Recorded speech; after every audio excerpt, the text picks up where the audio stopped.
Thanks, Mike. Well, this used to be probably the most exciting day of the year besides opening day, because you get to wrap up a long year of recruiting. Now we're in a situation where feel like you're recruiting guys in diapers because it's starting so early. A few of these guys that we have in this class have been committed for over a year, and that's a it's a situation as things move up with the recruiting calendar. You need to stay up with everything that's going on, from kids that just enter their freshman year all the way through their junior year. If you look at what happened in this class and the early commitments we got on highly ranked players, it kind of snowballed a little bit. So Eric Snyder, Drew Dickinson, those guys did such a great job of going out, identifying the talent. They did a great job of cultivating the relationships and then closing the door on them, or kind of bring them on campus and getting everything in line. So really pleased with what they did. If you look at this class, I think it's a very good class. I know you've never heard a coach get up on recruiting day and say, you know what, I had the worst recruiting class in the world. But I do feel good about this class because I think these players fit what we're trying to do. If you look at our classes over the last probably 5 or 6 years, the main goal that we've had is to bring in great pitching and to bring in great athletes. And I think we've added to the players that we have. You go back a year ago, and the 10 players that we brought in on campus that are freshmen right now truly fit and are going to be a great foundation for our future success. I had a conversation with one of our seniors about 2 weeks ago, and we were talking about the freshman class, and what he said was, they don't look like freshmen, they don't act like freshmen. And I truly agree with him. We have a number of freshmen that are here that are going to step in and be very successful. You look at the class that we signed today, they fit in the same way. It's a group that is going to come in. They've been very, very successful. They're very athletic. They're very skilled. They've played at the national level. They've all been successful, and I think they're impact players. And you look at the press release that Ben Taylor did such a great job on. The one thing that we talked about and that he added is the fact that we do have impact players. And that's tough to say when you talk about young people. But again, we look at athleticism and makeup. The thing that we really were concerned about with this class was bringing in some players that were versatile. We really feel like we're going to lose our entire outfield this year. We know we're going to lose 2 that are seniors, and then we have another junior that could be a pretty high draft. So with that being said, we needed some help in the outfield. Alex Greer is a person that Coach Snyder went out and did a great job with at Iowa Western. Iowa Western won the Junior College World Series last year. Alex is a premier player, one of the top players in the country, has great speed.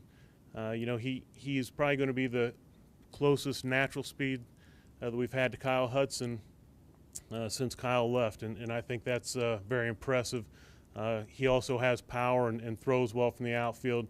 Is a person that we think can step into center field possibly and help us out right away. We have another outfielder that recruited out of Ohio. His name's Dan Rowbottom. Dan is just a baseball junkie. He's a person that has great instincts. We got a number of left-handed bats in this group, and those 2 fit into that category. We brought in 2 infielders that are also pitchers, and the tough thing we're going to have is which positions to play them. They could be impact players on the mound, so if they fit into the starting rotation, how do we use them so that we don't hurt them? We have 2 shortstops that I'm talking about that could be everyday position players, and if they're everyday position players because we need their bat and their gloves in the lineup, then do those guys move to the bullpen? So we're going to have some things that we need to kind of sort out with these guys, but it's a good situation given because they're great athletes. One of those is Matthew James, and the other one is Ryan Roper, which is the brother of Reed Roper, which is one of our current players. We also have a first baseman outfielder by the name of Anthony Drago. Anthony is one of those guys that you better not turn your camera off very often because he may swing and miss twice and then hit one about 450 feet. He's got electric power. He's a guy that is very driven, works very hard, just like the rest of the guys in the class.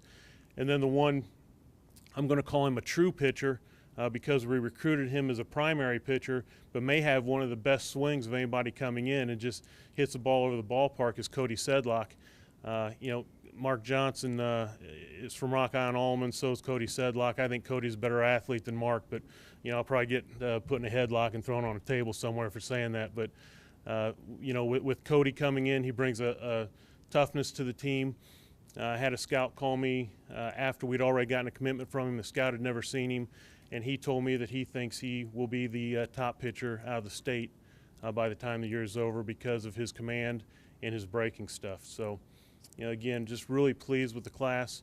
It's a class, that again I think will have an impact, and it's an easy sell with what's going on at Illinois with the baseball program, with all the support staff, with the staff that we have. But the thing that I think was very impressive about this class could be some of the players we didn't get. When we started to get certain players to commit, we had a number of other players that tried to jump on board, and we didn't have enough scholarship money. So you look at the quality of player that we got, and even some that didn't end up here, I think it shows that the staff has done a great job to get the word out, cultivate the right players, bring the right players in where more and more of the top players want to be here at Illinois. So, again, really pleased with everything, and look forward to this year and look forward to the players coming in a year from now. Dan, you've had some success recruiting brothers in the past. Now you get Ryan and Reed. Just the importance of that and how that works out and can really help out your program for years to come. Well, you have one of two things with brothers. You either have brothers that can't get along and they fight all the time, or you have brothers that really get along well and care about each other. Start off with, we have the Parr brothers, and those guys get along great. And then you look at Reed and Ryan, and the only thing that they want to do right now is play baseball. They're very good students, but they want to live together. And so that tells me that they get along so well. They support each other. I know that Reed drives home every Saturday to see his brother play football. Harrisburg High School, where Ryan's a quarterback, they actually play in Rochester this week, so they've advanced deep into the tournament from a football standpoint. And I know Reed is staying around to travel there. Brothers are nice to have. The family understands what goes on in the program, and there's an expectation that the player also understands what he needs to do to be successful, because usually the older brothers give them a little bit of an idea how we conduct our business and the things that are important. How does Ryan compare to Reed? I'm sure you're not going to say which one of them's better, but compare and contrast them a little bit, I guess. Well, the difference is one's a right-handed hitter, one's a left-handed hitter. They're both middle infielders. They both are very good off the mound. You look at what Reed did last year being our closer, and he was consistently 88 to 91, touching 92 at times. I think you're going to see the same things out of Ryan when he gets here. I think Ryan is maybe a little bit more of a true shortstop. He's not quite as large in the lower half like Reed is, where Reed gets some of his power. But with Ryan being a little bit more mobile, he still has great power. So, I'm not sure that one's better than the other. They both bring some very important aspects to the table. If you look at Ryan, and I know rankings don't mean anything, but if you look at him, he's been 1 or 2 in the state throughout his entire career, and I'm sure he'll end up number 1 or number 2 by the end of the year. Coach, talk a little bit about the unique challenge you face here in baseball that really no other sport does. You've got guys who are signed who may not end up coming because they could get possibly drafted next summer. Any guys that you've heard scouts looking at closely, and how do you try to prepare for that possibility? I don't know if you can prepare for it. You may just have to rip up that sheet and start over, after the draft. We have a number of players that will be looked at by professional baseball. There's a part of the recruiting process that's very important with trying to identify players that have the ability to be professional players, but that school is very, very important to them. And we think we have a group that school is very important. If you look at the class we brought in last year, there's probably 3 or 4 of those players that could have been fairly high drafts, but school is important to them, and scouts know that the education here is so good that you have to spend a lot of money to buy players out, from going ahead and going to school and getting their education. Again, there will be a number of these players that are highly sought after professionally. We just need to do a good job to help the players understand what their earning potential is after school, in that if they continue to progress, then we'll be in a situation where hopefully they're higher drafts when they leave Illinois. I think one of the big things that you look at, and one of the things that you really sell, because we've had success there, is you look at the number of players that have come in that are either undrafted or very low drafts, and with the development that Eric has done and that Drew's doing with the pitchers, those guys are leaving as higher drafts, and so that gives you something to sell, and I think that's very important. So I always tell the players, if you get a degree from the University of Illinois, worst case scenario, if you get the degree from here rather than not going to school and getting a degree, you're probably setting yourself up for at least $30,000 more per year on average, which is $1 million over your working career. So if you can guarantee somebody $1 million, I think most of us would take that. Dan, you mentioned the JUCO transfer. Do you have a specific position that you project him at, or are you going to have to see what happens when he gets? Yeah, Alex Greer, I would think, would come in and be either a center fielder or a right fielder. Again, he throws so well. I think my biggest concern a year from now will be who can handle the sun field, which is right field. You need somebody in center field that can track balls, cover a large area, but in our ballpark, right field is so tough. So we'll see who handles that field the best, whether it's Alex or someone else, and that will kind of dictate where he plays. Do you is right field such a priority that you have at times maybe put your best center fielder in right field? That's a good question. I never know why we do things, but you sit out there and watch guys in right field enough, you learn which person can play that field. And I do believe in our ballpark it's a priority because that sun is so wicked at times. We try to just figure out who can handle it. Sometimes you may be a step slow from what you wanted. Sometimes you may move let's say a center fielder over to right field because he handles it best.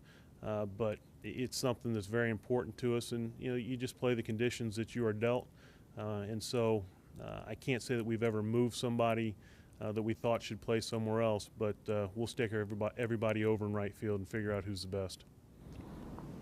Is Sedlock the type of guy that could challenge to be a weekend starter right off the bat? Boy, Dave, some years I would say absolutely yes.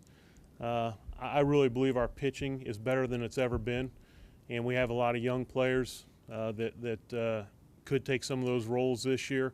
I think we need to see what unfolds throughout the year, where we are health-wise, because that's always an issue with every pitching staff, where you are from a health standpoint. I think command-wise, and I think with the breaking ball that he has and his competitiveness, I think he's a person that could pitch on the weekends. But all those things are dictated by not only what he does, but what some of the other guys are doing here. Ability-wise, yes. I hope we're in a situation where where it's a situation we get to pick and choose where we put him because we have many options. You haven't heard that before, have you, from me? Which player out of these six is the top pro prospect? Who do the scouts like the best out of these six? Well, Alex Greer, probably because he's a little further along from an age standpoint. Cody Sedlock has gotten a lot of interest late from scouts because he's kind of an unknown player. He's somebody that wasn't seen a lot in the summer by a lot of scouts. And then I think you have to put Ryan Roper in that group too because he's so highly ranked, and he's just been a guy that's produced, and he has so many tools. I mean, he probably his worst tools is running, but doesn't run poorly. Can play shortstop, has power. Competitive on the mound, 87 to 90, 91. Again, a very good arm. So there's a number of players, but I would say if you have to pick one, it's probably Alex Greer. He's kind of a full package type person, can run, throw, hit, has power. You talk about 5 tools, he has some ability in all areas. Anything else? Lauren, you're not going to roast me on anything? I'm just trying to keep up with you. I'll talk slower. Thank you, everybody. Appreciate you being here.